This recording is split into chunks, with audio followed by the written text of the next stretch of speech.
সিংহাসনের লোভ, ক্ষমতার মোহ আর একটি ভুলের খেসারত দিতে গিয়ে কিভাবে একজন রাজকুমার পরিণত হয়েছিলেন রক্তপিপাসু এক যোদ্ধায়। আজ আমরা কথা বলবো ইতিহাসের পাতায় অমর হয়ে থাকা এক মহান সম্রাট এবং তার জীবনের সবচেয়ে ট্র্যাজিক ও ভালোবাসায় মোড়ানো এক মহাকাব্যিক চলচ্চিত্র অশোকের গল্প নিয়ে। গল্পের শুরু থেকে শেষ পর্যন্ত রয়েছে ভালোবাসার ষড়যন্ত্র, যুদ্ধ আর বুকফাটা কান্নার এক অবিশ্বাস্য ভ্রমণ। তাই বলছি, শেষ দৃশ্যটি দেখার জন্য বুক বেঁধে বসুন, কারণ এই গল্প আপনার হৃদয়ে দাগ কাটবেই। তাই আর দেরি না করে মূল গল্পে চলে যাই। গল্পের শুরুতে দেখি সম্রাট চন্দ্রগুপ্ত মৌর্য রাজ্যের শান্তি শৃঙ্খলার জন্য নিজের সব ধন সম্পদ গরিবদের মাঝে বিলিয়ে দেয় এবং জৈন ধর্ম গ্রহণ করে নিজের সিংহাসন সব বিলাসিতার মোহ কাটিয়ে রাজ্য ত্যাগ করে চলে যাওয়ার সিদ্ধান্ত নেন। কিন্তু তার তরোয়ার তার নাতি অশোক নিজের কাছে রেখে দিতে চায়। অশোক এই মগধ রাজ্যের সিংহাসনের অন্যতম উত্তরাধিকারী। দাদাজি অশোককে বলে, এই তরোয়ার হচ্ছে একটি রাক্ষস, এটি বন্ধু বা শত্রু চেনে না, চেনে শুধু রক্ত। এই বলে দাদাজি তরোয়ারটি ঝর্ণায় ফেলে দেয়। এরপর তিনি সব মায়া ত্যাগ করে এই রাজ্য ছেড়ে চলে যান। এরপর অশোক আবারও সেই ঝর্ণার মধ্যে অনেক খোঁজাখুঁজি করে তরোয়ারটি বের করে। সেই তরোয়ার নিয়ে সে একা একা তরোয়ার চালানো শিখছিল, কিন্তু হঠাৎই তরোয়ারটি হাত ফসকে যায়। সেটা উড়ে গিয়ে একটা পাখির বাসায় গিয়ে পড়ে এবং ওই তরোয়ারে দুইটা পাখি ছানা কাটা পড়ে, যেটা দেখে অশোক দুঃখ পায় এবং তখন তার দাদাজির কথা মনে পড়ে। দাদাজি ঠিকই বলেছিলেন, এই তরোয়ার শুধু রক্ত চেনে। এর পরবর্তী অনেকগুলো বছরের ঘটনা সংক্ষেপে বলা হয়। সম্রাট চন্দ্রগুপ্তের পর তার ছেলে বিন্দুসার মৌর্য সাম্রাজ্যের সিংহাসনে বসেন। কিন্তু সম্রাট বিন্দুসারের শাসনকাল শেষ হতে চলেছে। এখন সিংহাসনের দায়িত্ব কে পাবে? বিন্দুসারের প্রথম স্ত্রী ছেলে সুসীম সিংহাসনে বসবে, নাকি বিন্দুসারের দ্বিতীয় স্ত্রী ছেলে অশোক সিংহাসনে বসবে? এটা নিয়ে নানা ধরনের চক্রান্ত চলছিল। এরপরই আমরা অশোককে দেখি। এখন সে বড় হয়ে গেছে। অশোকের নেতৃত্বে তাকশিলদের সাথে একটা যুদ্ধ হয় এবং এই যুদ্ধে অশোক জয় লাভ করে। এই যুদ্ধে এটাও বুঝতে পারি যে অশোক অনেক বড় যোদ্ধা। যুদ্ধে জয়লাভ করে অশোক যখন তার বাবা বিন্দুসারের কাছে ফিরে আসেন, বিন্দুসার তখন খুশি হয়ে নিজের হাত থেকে একটা আংটি উপহার দিতে চায়। কিন্তু প্রথম স্ত্রী তাকে বাধা দেয়। অশোক বুঝতে পারে তার সৎ মা অশোকের সফলতা সহ্য করতে পারে না এবং তাকে সরিয়ে দেওয়ার জন্য নানা ধরনের চক্রান্ত চলছে, এটাও সে টের পায়। অশোক ও তার সৎ ভাইগুলোর মধ্যে সব থেকে বড় ছিল সুসীম। সুসীম এর আগে অশোককে 11 বার মেরে ফেলার চেষ্টা করেছে, কিন্তু প্রতিবারই ব্যর্থ হয়েছে। এরপর সে আবারও একদিন অশোককে মারার জন্য গোপনে সৈন্য পাঠায়। অশোক তখন নদীতে গোসল করছিল, কিন্তু অশোক বুঝতে পেরে গিয়েছিল। তাই পানিতে ডুব দিয়ে শত্রুর পেছন থেকে উঠে শত্রুকে সে ধরে ফেলে। শত্রুর কাছ থেকে জানার চেষ্টা করে, আমাকে মারার জন্য তোকে কে পাঠিয়েছে। তখন আরেক সৎ ভাই সুগাত্রা তীর দিয়ে তাকে মেরে ফেলে, কারণ সত্য প্রকাশ হয়ে গেলে অনেক বড় ঝামেলা হয়ে যাবে। এবারও অশোককে মারতে ব্যর্থ হয় সুসীম অনেক রেগে যায়। অন্যদিকে অশোকের মা ধর্মা অশোকের উপর বারবার আক্রমণ হয় তার নিরাপত্তার জন্য দূরে কোথাও চলে যেতে বলে, কিন্তু অশোক খুব জেদি, সে রাজ্য ছেড়ে যাবে না। এরপর অশোক সুসীমের সাথে দেখা করে। সুসীম বলে, শুনলাম তোমাকে কেউ মারার চেষ্টা করেছিল ভাই। অশোক বলে, হ্যাঁ, একজন বোকা যে আমাকে বারবার মারতে ব্যর্থ হচ্ছে। অশোক তখন সিংহাসনে বসে। সুসীম তখন বলে, ছোটবেলা থেকে তোমার একটা বৈশিষ্ট্য হচ্ছে, আমি যা যা পছন্দ করি তোমারও ঠিক তাই তাই ইচ্ছে। সুগাত্রা রেগে গিয়ে বলে, সিংহাসন থেকে ওঠ অশোক, এখানে বসার অধিকার তোর নেই। অশোক তখন সুগাত্রাকে চ্যালেঞ্জ করে বলে, সিংহাসন পেতে হলে কাল সকালবেলা আমার সাথে সবার সামনে তুমি লড়াই করবে, যে জিতবে সেই সিংহাসনে বসবে। সুগাত্রা এই চ্যালেঞ্জে রাজি হয়ে যায়। সুসীম তখন সুগাত্রাকে নিয়ে উপহাস করতে থাকে, কারণ সে অশোকের সাথে লড়াই করে কখনোই পারবে না। এই লড়াইয়ের কথা যখন সম্রাট বিন্দুসার জানতে পারে, তখন সে ধর্মাকে সাবধান করে বলে, কাল যদি অশোকের কিছু হয়ে যায় এর জন্য দায়ী থাকবে তুমি, তাই অশোককে দ্রুত থামাও। ধর্মা ভালো করেই জানে যে ছেলেকে মুখে বলে কোনো লাভ হবে না, তাই সে নীরবতার ব্রত পালন করার সিদ্ধান্ত নেয়। মানে সে বোবা হয়ে থাকবে যতক্ষণ না পর্যন্ত অশোক রাজ্য ছেড়ে দূরে কোথাও না যাবে, ততক্ষণ ধর্মা কোনো ধরনের কথা বলবে না। অশোক তখন বাধ্য হয়ে মায়ের এই ব্রত ভাঙার জন্য সাধারণ জীবনযাপন করার উদ্দেশ্যে রাজ্য ছেড়ে দূরে কোথাও চলে যায়। ধর্মা এসব কিছু করে তার ছেলে অশোকের নিরাপত্তার জন্য। সৎ ভাইরা তখন যেন কিছুটা খুশি হয়েছিল, কিছুদিন বাদে অশোক তার প্রিয় ঘোড়া নিয়ে কালিঙ্গ রাজ্যে এসে পৌঁছায়। এখানে সে নিজের রূপ পরিবর্তন করে ওখানকার সাধারণ মানুষদের সাথে মিশে যায় এবং নিজেকে একজন ভ্রমণকারী হিসেবে পরিচয় দেয়। পরদিন সকালে অশোক গোসল করতে নেয়। ঠিক তখনই পাহাড় থেকে একটি মেয়ের গানের সুর তার কানে ভেসে আসে। অশোক মেয়েটিকে ফলো করতে থাকে। মেয়েটি মনের আনন্দে গান গাইছিল আর নাচছিল। এরপর মেয়েটি ঝর্ণাধারায় গোসল করছিল।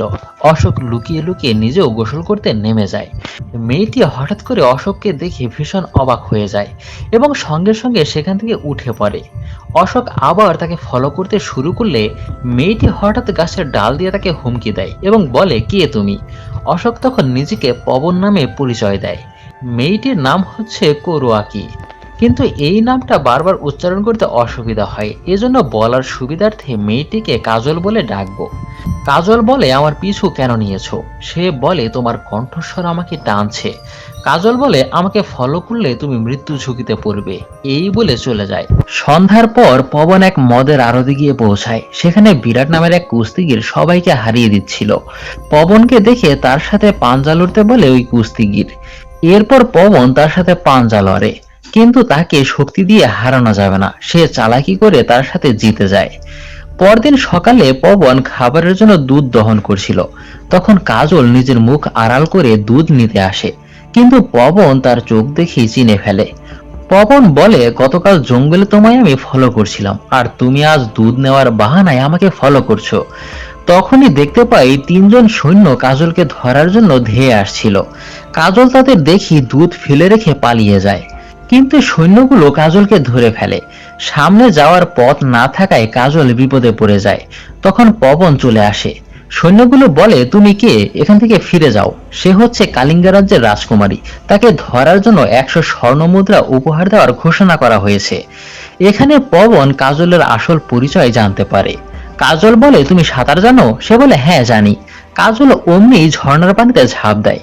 সঙ্গে সঙ্গে পবনও পানিতে ঝাঁপ দেয়, কিন্তু সৈন্যরা সাঁতার জানে না, এজন্য তারা ঝাঁপ দিতে পারে না। এরপর পবন কাজলকে সাঁতরে পানি থেকে বাঁচায়। পবন সাঁতার জানে বলেই কাজল ঝাঁপ দিয়েছিল, কারণ তার বিশ্বাস ছিল পবন তাকে বাঁচাবে। তবুও কাজল তাকে জিজ্ঞাসা করে, তুমিও কি তাদের মধ্যে একজন যে 100 স্বর্ণ মুদ্রার লোভে আমাকে ধরিয়ে দিতে চাইছো? পবন বলে, পৃথিবীতে এমন কিছু নেই যার মূল্য দিয়ে তোমাকে কেনা যাবে রাজকুমারী। যেটা শুনে কাজল কিছুটা অবাক হয়। ঠিক তখনই কাজলের সেনাপতি ভীম পবনকে শত্রু ভেবে মাথায় আঘাত করে ফেলে দেয়। এতে করে সে জ্ঞান হারায়, কিন্তু কাজল তাকে ফেলে না রেখে তাকে সুস্থ করার চেষ্টা করে। এখানে কাজলের সাথে তার ছোট ভাই আর্যকেও দেখি। আসলে তারা সবাই রাজ্য থেকে পালিয়ে এই বনে জঙ্গলে ঘুরে বেড়াচ্ছে, কারণ কালিঙ্গা রাজ্যের মন্ত্রী কাজলের বাবা মা মানে রাজা রানীকে ষড়যন্ত্র করে মেরে ফেলেছে সিংহাসনের লোভে। আর এখন মন্ত্রীর সৈন্যরা কাজল ও আর্যকে তন্ন তন্ন করে খুঁজে বেড়াচ্ছে। ঠিক এ কারণেই বিশ্বস্ত সেনাপতি ভীম আর্য ও কাজলকে বাঁচানোর জন্য জঙ্গলে জঙ্গলে ঘুরে বেড়াচ্ছে। এদিকে কাজল পবনের সেবা যত্ন করার সময় অচেতন অবস্থায় সে কাজলের কথা বারবার বলছিল, যেটা শুনে কাজলেরও তার প্রতি মায়া জন্মে। আসলে পবন কাজলকে ভালোবেসে ফেলেছে। যাই হোক, এরপর পবন আস্তে আস্তে সুস্থ হয়ে ওঠে। পবন তার ভালোবাসার কথা কাজলকে বলতে চাচ্ছিল, ঠিক তখনই তার ছোট ভাই আর্য এসে বলে, এখানে কি করছো? কাজল বলে, সে আমায় গল্প বলছিল। আর্য বায়না ধরে, তাহলে আমিও গল্প শুনবো। আর্য গল্প ভীষণ পছন্দ করে। পবন তখন আর্যকে গল্প শোনায়। এক রাজকুমার ছিল, জঙ্গলে ঘুরতে ঘুরতে হঠাৎই সে এক রাজকুমারীর দেখা পায়। মানে সে নিজের গল্পই বলছিল। কাজল তো ঠিকই বুঝতে পারছিল। তখন ভীম এসে বলে, আমাদের এখন এখান থেকে যেতে হবে। এরপর তারা পবনের সাথে কথা বলে পবনকে বিদায় জানিয়ে ভীম তাদেরকে নিয়ে চলে যায়। কিন্তু কিছু দূর যাওয়ার পর মন্ত্রীর লোকেরা আবারও তাদের উপর আক্রমণ করে। ভীম তাদের সাথে লড়াই করে। এরপর তারা যখন পালিয়ে যায়, ভীম পিছু পিছু তাদেরকে ধাওয়া করতে শুরু করে। অপর প্রান্ত থেকে আরেক দল এসে কাজলদের আক্রমণ করে। তখন পবন আবারও কাজলের রক্ষাকবচ হয়ে দাঁড়ায়। পবন খুব দক্ষতার সাথে তরোয়ার চালিয়ে শত্রুদের হাত থেকে কাজলকে বাঁচায়। এরপর দেখি ভীম পবনকে সাথে নিয়েই যাত্রা শুরু করে। ভীম জিজ্ঞাসা করে, তুমি এত ভালো লড়াই কোথায় শিখেছো? পবন বলে, আমি মগধের একজন সাধারণ সৈনিক। এখান থেকেই দুজনের মধ্যে ভালো সম্পর্ক গড়ে ওঠে, আর পবনের প্রতি ভীমের আস্থা বেড়ে যায়। পবন তাদেরকে নিজের লোকদের এখানে এনে আশ্রয় দেয়। মানে পবন যাদের সাথে থাকে এখানে কাজ করে। আর্য গল্প শুনতে চাইলে পবন গল্পে গল্পে বলে, তোমার থেকে তোমার রাজ্য যারা ছিনিয়ে নিয়েছে আমি তাদের সাথে যুদ্ধ করে তোমার রাজ্য তোমায় ফিরিয়ে দেব। পরদিন সকালে কাজল একা একা যখন পাথরের উপর বসেছিল তখন পবন এসে জানায়, আজ তোমাকে একটা কথা বলতে এসেছি, যেই কথা এর আগে আমি কাউকে বলিনি। কাজল শুনতে চায়। পবন বলে, তোমায় আমি ভালোবাসি, তোমাকে ছাড়া কিছু ভাবতে পারি না। তোমার সাথে দেখা হওয়ার পর সবকিছু বদলে গেছে আমার। কাজল বলে, আমিও তোমায় ভালোবাসি, তোমাকে ছাড়া আমিও কিছু ভাবতে পারি না। এখানেই দুজনের ভালোবাসার বহিঃপ্রকাশ ঘটে এবং দুজনে একসাথে বেশ কিছুক্ষণ সময় কাটায়। এরপর কাজল ঘরে ফিরে আসলে ভীম জানতে চায়, কোথায় ছিলে এতক্ষণ? কাজল বলে, পবনের সাথে। ভীম বলে, একজন সাধারণ সৈনিকের সাথে একজন রাজকুমারীর ঘুরে বেড়ানো কি ঠিক হচ্ছে? উত্তরে কাজল বলে, আমি পবনকে ভালোবাসি। কিন্তু ভীম তাকে বাধা দেওয়ায় কাজল বলে, তুমি ভুলে যেও না আমি রাজকুমারী আর তুমি হচ্ছ আমার দাস। তখন ভীম বলে, তুমি নিজেকে রাজকুমারী মনে করো? ছোটবেলায় তোমাকে খুঁজে পাওয়া হয়েছিল, তোমার আসল বংশ পরিচয় কি সেটা কেউ জানে না। রাজা তোমাকে দত্তক নিয়েছিল। এই সত্য জানার পর কাজল অনেক ইমোশনাল হয়ে যায় এবং একা একা কান্নাকাটি করতে থাকে। এরপর পবন তার মন খারাপের কথা জানতে চাইলে কাজল তার সত্য ঘটনা খুলে বলে। পবন বলে, এতে করে কিছু যায় আসে না, তুমি আমার রাজকুমারী। কাজল বলে, আমার বংশ পরিচয় নেই, তুমি কেন আমাকে ভালোবাসবে? কিন্তু পবনের কাছে একজন রাজার রক্ত আর একজন সাধারণ সৈনিকের রক্ত একই, কোনো পার্থক্য নেই। পবন সবকিছু জানার পরও সঙ্গে সঙ্গে কাজলকে বিয়ে করে নেয়। কাজল ভীষণ খুশি হয়। এরপর কাজল বিয়ের উপহার হিসেবে কিছু চাইলে পবন তার প্রিয় সাদা ঘোড়াটি তাকে উপহার দেয় এবং একসঙ্গে খুনসুটি করতে থাকে। দুজনের ভালোবাসার পূর্ণতা পেয়ে তারা খুব খুশি ছিল। পবন হঠাৎ খেয়াল করে দেখে তার রাজ্যের এক সৈন্য এখানে এসেছে। পবন কাজলকে দাঁড় করিয়ে তার সাথে কথা বলতে যায়। সৈন্যটি পবনকে জানায় তার মা অসুস্থ হয়ে পড়েছে, তাই মা তাকে দেখতে যেতে বলেছে। মায়ের অসুস্থতার কথা শুনে পবনের মনটা ভীষণ খারাপ হয়। এরপর পবন মায়ের অসুস্থতার কথা কাজলকে জানায়। তখন কাজলেরও খারাপ লাগে। কাজল বলে, তাহলে তোমার এখন মায়ের কাছে যাওয়া উচিত। এরপর পবন কাজল ও আর্যর কাছ থেকে বিদায় নিচ্ছিল। দুদিন বাদেই আবার সে ফিরে আসবে। কিন্তু চলে যাওয়ার সময় তারা আবার ভালোবাসার টানে দৌড়ে এসে দুজন দুজনকে জড়িয়ে ধরে। মনে হচ্ছিল যেন শেষবারের মতো বিদায় নিচ্ছে। দুঃখ ভরা মন নিয়ে পবনকে চলে যেতে হয়। পবন রাজ্য ফিরে এসে দেখে তার মা একদম সুস্থ। সে বলে, আমায় তুমি মিথ্যে বলেছো? ধর্মা বলে, যদি মিথ্যা না বলতাম তাহলে তো তুই আসতি না। মা ছেলে বহুদিন পর এক হয়ে খুব আনন্দে ছিল। অশোক মাকে বলে, পদ্মের মতো সুন্দর এক মেয়েকে বিয়ে করেছি মা। মা বলে, তাহলে নিয়ে আসলে না কেন? অশোক বলে, এভাবে তো নিয়ে আসবো না, তাকে রাজকীয় ভাবে নিয়ে আসবো, পুরো রাজ্য তাকে ফুল দিয়ে বরণ করে নেবে, আর সেদিনই আমি ওকে আমার আসল পরিচয় জানাবো। অন্যদিকে কালিঙ্গা রাজ্য থেকে একজন এসে ভীমকে জানায় সারা রাজ্যে গুজব ছড়িয়ে পড়েছে রাজকুমার আর্য এবং কাজলকে হত্যা করা হয়েছে। এটা নিয়ে রাজ্যে অস্থিরতা তৈরি হয়েছে, কারণ ওই রাজ্যের মানুষ উত্তরাধিকার সূত্রে রাজকুমার আর্যকেই দেখতে চায়। তাই সত্য জানাতে ওখানে যেতে হবে। কিন্তু কাজল ও আর্যর এই মুহূর্তে সেখানে যাওয়া বিপজ্জনক। এজন্য সেনাপতি ভীম তাদের এখানে রেখে একাই সেখানে চলে যায়। অন্যদিকে অশোক তার সব ভাইদের সাথে দেখা করে, তাদের সাথে ভালো আচরণ করে এবং ভাইদের সাফ সাফ জানিয়ে দেয়, আমি আর সিংহাসন চাই না ভাই, আমি কোনো কিছুই চাই না। এই কথা শুনে সবাই একটু অবাক হয়। আসলে অশোক একটি মেয়ের প্রেমে পড়েছে, তাকে নিয়ে সে সুখে থাকতে চায়। এই রাজ্য সিংহাসন কোনো কিছুই এখন সে চায় না। অন্যদিকে কাজল পবনের আসার পথ চেয়ে বসে থাকে। এদিকে ভীম মন্ত্রীর সাথে আলোচনা শেষ করে যখন ফিরে আসছিল তখন হঠাৎই মন্ত্রীর লোকেরা তার উপর আক্রমণ করে। আর অন্য এক দল কাজল যেখানে থাকে সেই গ্রামে এসে হামলা চালায়। অনেক লোককে তারা মেরে ফেলে, বাড়িঘর জ্বালিয়ে দেয়। গ্রামে থাকা এক দাসী কাজল ও আর্যকে গোপন কক্ষে লুকিয়ে ফেলে। এরপর সেই দাসী ও তার ছোট ভাই তাদেরকে বাঁচানোর জন্য কাজল ও আর্যর যে রাজকীয় প্রতীকটা ছিল সেটা হাতে নিয়ে দাঁড়িয়ে থাকে। এরপর শত্রুপক্ষ ওই দাসী ও ছোট ছেলেকে রাজকুমার ও রাজকুমারী ভেবে মেরে ফেলে। পরদিন পবন যখন ফিরে আসে তখন সে গ্রামের ধ্বংসলীলা দেখতে পায় আর অনেক লাশ পোড়ানোর দৃশ্য দেখে। পবন ভীমের কাছে এসে তার কাজলের কথা জানতে চায়, কিন্তু ভীম চুপ করে থাকে আর কাজলের পায়ের নূপুর দেখায়, অর্থাৎ তাকে বোঝানো হয় কাজলকে মেরে ফেলা হয়েছে। পবনের মাথায় যেন আকাশ ভেঙে পড়ে, তখন তার হৃদয়টা ভেঙে টুকরো টুকরো হয়ে যায়। সে কাজলের লাশের ছাই নিজের মুখে মেখে কান্না করতে থাকে। পবন হতাশ হয়ে পড়ে, মন খারাপ করে বসে থাকে। তখন হঠাৎই সেই পালোয়ান বিরাট এসে তাকে ফেলে দেয় এবং আবারও তার সাথে লড়তে বলে, কারণ এর আগে তাকে চালাকি করে হারানো হয়েছিল। পবনের লড়াই করার কোনো ইচ্ছেই নেই, সে ইচ্ছে করে তার কাছে মার খাচ্ছিল। ঠিক তখনই কিছু সৈন্য এসে বিরাটকে ধরে ফেলে। রাজকুমার অশোককে মারার জন্য তারা বিরাটকে মেরে ফেলতে নেয়, কিন্তু অশোক বাধা দেয়, তার জীবন বাঁচিয়ে দেয়। বিরাট অবাক হয়ে যায়, সৈন্যরা কেন পবনের কথা শুনছে। বিরাট তখন জানতে পারে সে পবন নয়, সে হচ্ছে রাজকুমার অশোক। অন্যদিকে ভীম কাজলকে বাইরে বের হতে দেয় না। কাজল বলে, পবন আসবে, আমায় যেতে দাও। ভীম বলে সে ফিরে আসেনি আর আসবেও না।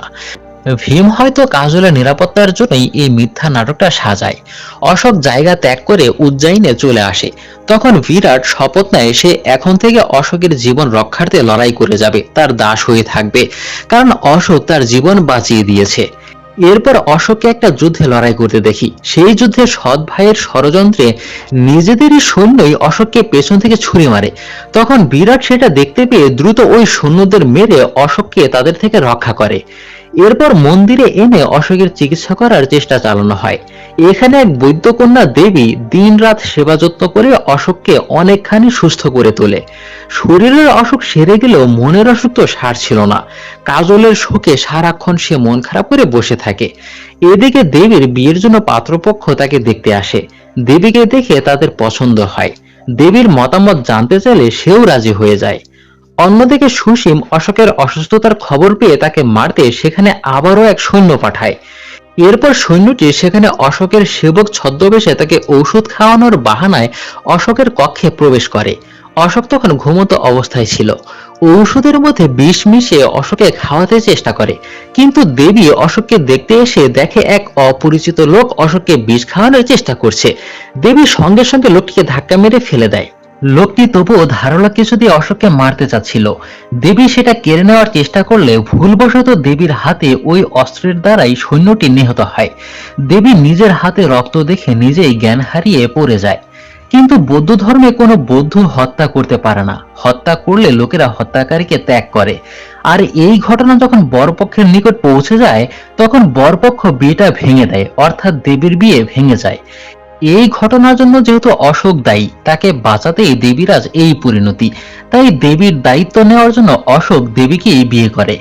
বিয়ের প্রথম রাতেই অশোক দেবীর কাছে ক্ষমা চেয়ে নেয়, কারণ তার হৃদয় জুড়ে শুধু কাজল রয়েছে। আর কাজলের কথা মনে করে কান্নায় ভেঙে পড়ে সে। সেদিন যদি আমি থাকতাম তাহলে হয়তো এই পরিণতি হতো না কাজলের। দেবী তাকে সান্ত্বনা দেওয়ার চেষ্টা করে। পরদিন দেখি কাজল পবনকে খুঁজতে খুঁজতে এই উজ্জয়িনে এসে পৌঁছায়। সে কয়েকজনকে জিজ্ঞাসাও করে পবনের কথা, কিন্তু তারা কেউই চিনে না। কাজল পবন বলে যাকে খুঁজছিল সে হচ্ছে রাজকুমার অশোক।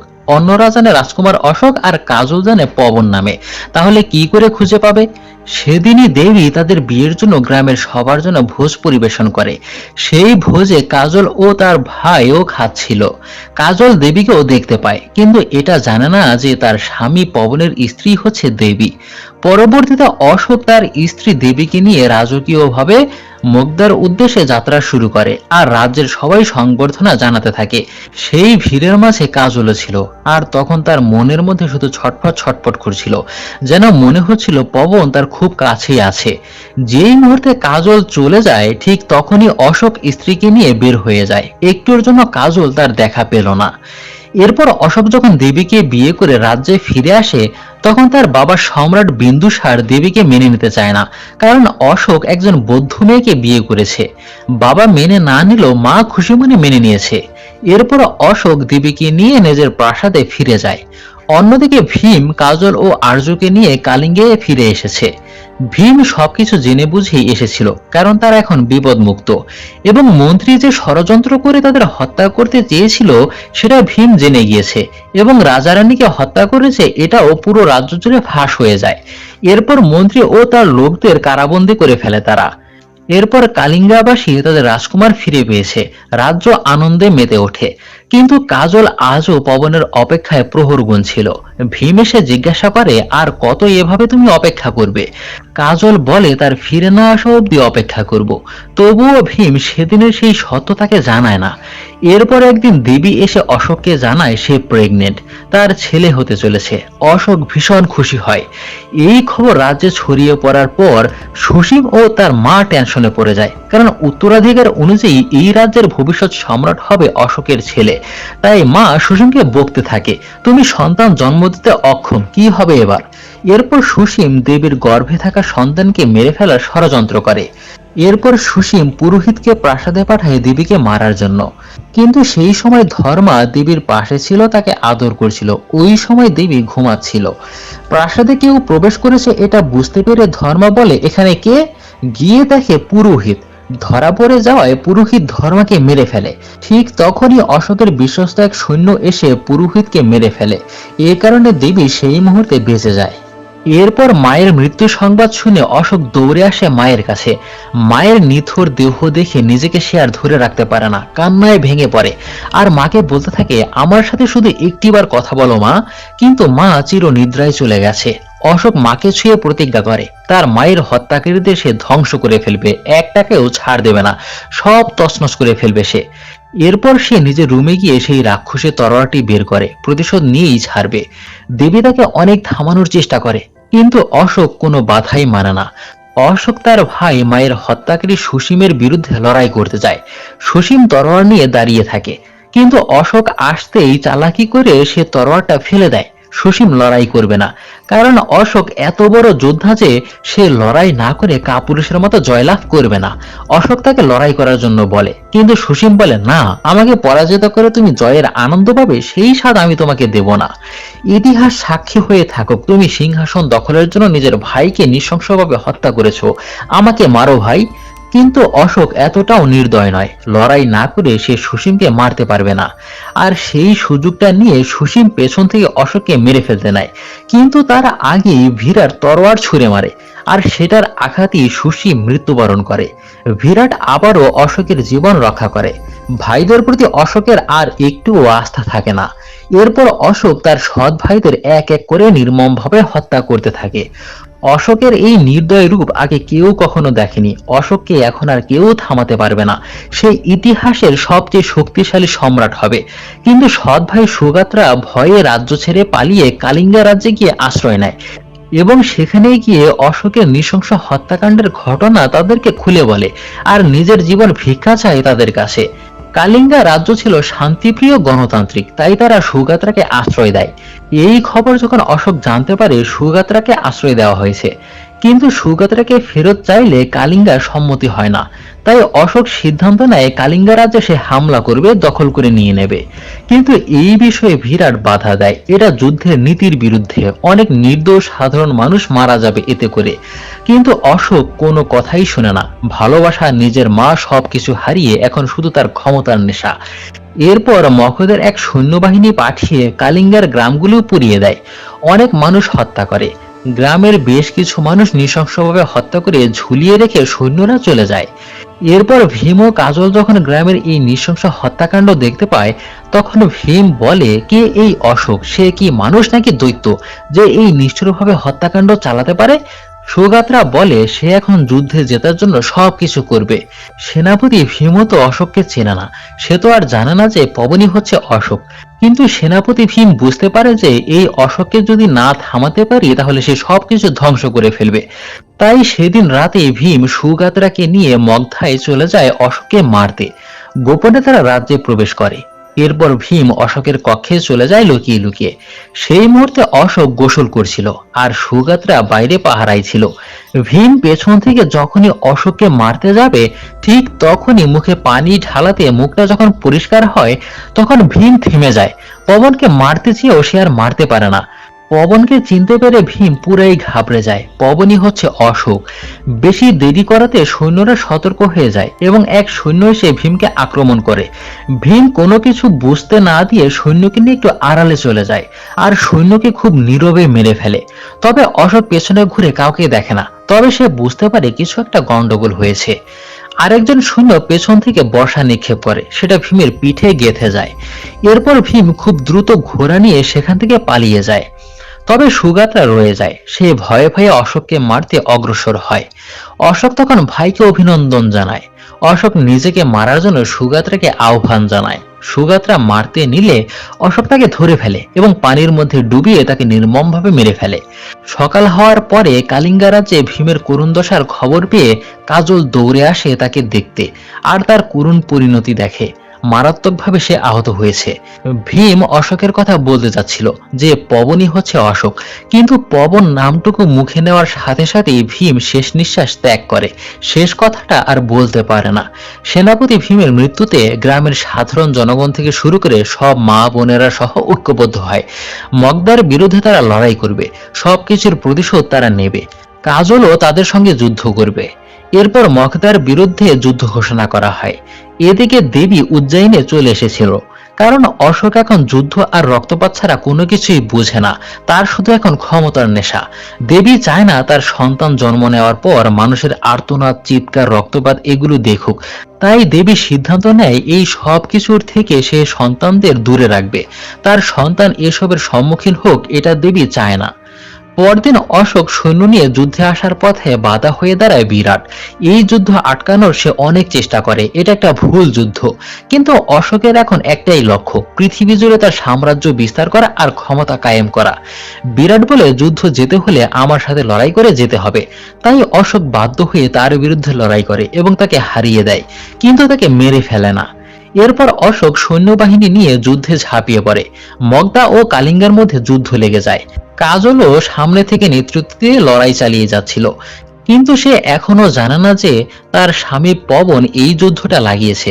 কিন্তু হঠাৎ করেই যখন খেয়াল করে দেখে পবন যুদ্ধ করছিল, মানুষ মারছিল, তখন কাজল পুরাই হতবাক হয়ে যায়। তার ভালোবাসার মানুষ শেষ পর্যন্ত শত্রু হয়ে ধরা দেবে, এটা সে কখনোই কল্পনা করেনি। কাজল ভেতর থেকে একদম হতাশ হয়ে যায়, তাই সে যুদ্ধের ময়দানেই লুটিয়ে পড়ে। অন্যদিকে কালিঙ্গার সব সৈন্যরা যখন মারা যাচ্ছিল, যুদ্ধে হেরে যাচ্ছিল, তখন সেই ছোট আর্য যুদ্ধের ময়দানে যুদ্ধ করতে এগিয়ে যায়। কিন্তু ইতোমধ্যে যুদ্ধ শেষ হয়ে গেছে। যুদ্ধ জয়লাভ করে অশোক গোসল করে এবার বিশ্রাম নেবে। ঠিক তখন এক বৌদ্ধ এসে অশোককে খবর দেয়, আপনি বাবা হয়েছেন, আপনার যমজ সন্তান হয়েছে, একটি ছেলে ও একটি মেয়ে। এই সংবাদ শুনে অশোক আরো খুশি হয়। দেবী কেমন আছে জিজ্ঞাসা করতেই বৌদ্ধ মুখ ঘুরিয়ে নেয়। অশোক বলে, আমি ওদের বাবা। বলো বলছি। বৌদ্ধ বলে, তুমি ওই শিশুদের পিতা নও, তুমি শুধুই একজন সম্রাট, আর কিছু নও। অশোক বলে, আমি যুদ্ধে জয়লাভ করেছি এবং যুদ্ধে হয় জয় হয় নয়তো মৃত্যু। সে বলে, হ্যাঁ আপনি জয়ী হয়েছেন ঠিকই, তবে বিধবাদের কান্না আর এতিমদের পোড়ালাশের উপর দিয়ে সেই জয় এসেছে। এই বলে বৌদ্ধ চলে যায়। এই যুদ্ধের জন্য তারা অশোকের প্রতি ভীষণ ক্ষুব্ধ ছিল, কারণ এতে করে লক্ষ লক্ষ মানুষ মারা গেছে। তবে তার এই কথাগুলো অশোককে গভীর চিন্তায় ফেলে দেয়। যুদ্ধক্ষেত্র থেকে সৈন্যরা যখন তাদের সব সম্পত্তি ও যুদ্ধ থেকে পাওয়া ঘোড়া নিয়ে আসে, তখন অশোক দেখে তার সেই সাদা ঘোড়াটি এখানে, যেটা সে কাজলকে দিয়েছিল। তখন অশোকের হৃদয় নাড়া দিয়ে ওঠে, যুদ্ধে তাহলে তার কাজলও ছিল। অশোক সঙ্গে সঙ্গে কাজলকে খুঁজতে যুদ্ধের ময়দানে চলে যায়। সেখানে গিয়ে শুধু লাশ আর লাশ দেখতে পায়। এগুলো দেখে অশোকেরও তখন খারাপ লাগে, কারণ তার জেদ ও ক্ষমতার জন্য আজকের এই নির্মম পরিণতি হয়েছে। অশোক তখন পেছন ঘুরে হঠাৎই কাজলকে দেখতে পায়। এরপর কাঁদতে কাঁদতে কাজলের কাছে আসে। কাজল বলে, যুদ্ধ এখনো শেষ হয়নি, আমি বেঁচে আছি, আমাকে হত্যা করতে হবে। অশোক বলে, আমি কিভাবে তোমায় হত্যা করব, আমি তোমার পবন। কাজল বলে, না তুমি আমার পবন নও, তুমি নির্দয় অশোক, তুমি সম্রাট অশোক। পবন কাঁদতে কাঁদতে হাত জোর করে তার ভুলের জন্য ক্ষমা চায়। কাজল তখন কাঁদতে কাঁদতে বলে, তুমি সেদিন কেন আসোনি, আমি তোমায় কত খুঁজেছি, কতদিন অপেক্ষা করেছি। এই বলে কাঁদতে কাঁদতে পবনের বুকে মাথা রাখে। কত যুদ্ধ সংগ্রামের পর দুজনের দেখা হয়। তখন আর্য এসে বলে, পবন তুমি এতদিন কোথায় ছিলে? সে বলে, আমি ফিরে এসেছি। আর্য বলে, কথা দাও আর কখনোই চলে যাবে না? পবন বলে, কথা দিলাম, আর কখনোই যাব না। আর্য তখন লুটিয়ে পড়ে। সৈন্যরা তাকে তীর মেরেছিল। পবন ও কাজল তার জন্য কাঁদতে থাকে। পবন তাকে কোলে তুলে নেয়। আর্য মৃত্যুর আগে পবনের কাছে গল্প শুনতে চায়। এরপর পবনের মুখে গল্প শুনতে শুনতেই আর্য মৃত্যুর কোলে ঢলে পড়ে। তার বিদায়ে অশোক ভীষণ কষ্ট পায়। অশোক তাকে কোলে নিয়ে আকাশের দিকে তাকিয়ে মনে মনে ভাবতে থাকে, আমি শক্তিশালী সম্রাট হয়েছি, সবকিছু জিতেছি, সব ধ্বংসও করেছি। নিজের বিবেককেই সে প্রশ্ন করে, আমি কি সত্যিই জিতেছি, নাকি জিতেও আমি হেরে গেছি। এসব ভেবে সে কান্না করতে থাকে। পরের দৃশ্যে দেখি অশোক সব অহিংসা যুদ্ধ ত্যাগ করে শান্তির পথ বেছে নেয়। সে তার দাদার দেওয়া সেই রাক্ষসের তরোয়ারটি ঝর্ণায় ফেলে দেয় এবং শান্তির যাত্রা শুরু করে। শেষ মুহূর্তে বলা হয়, এরপর অশোক বৌদ্ধ ধর্ম গ্রহণ করে শান্তির ধর্ম প্রচার করা শুরু করেছিল। পরবর্তীতে অশোকের মৃত্যুর পর তার যমজ পুত্র সন্তান ও কন্যা শাসনভার গ্রহণ করেছিল এবং তারা অশোকের শান্তির ধর্ম প্রচার করেছিল। আর অশোকের মৃত্যুর পর তার সাম্রাজ্য আরো 50 বছর স্থায়ী হয়েছিল। কিন্তু 50 বছর পর মৌর্য সাম্রাজ্যের মতো মহান সাম্রাজ্যেরও পতন ঘটে। আর এর সাথে সাথেই এই গল্পের সমাপ্তি ঘটে। তো বন্ধুরা, এই মুভির গল্প আপনাদের কেমন লাগলো অবশ্যই কমেন্ট বক্সে জানাবেন। সবাইকে ধন্যবাদ।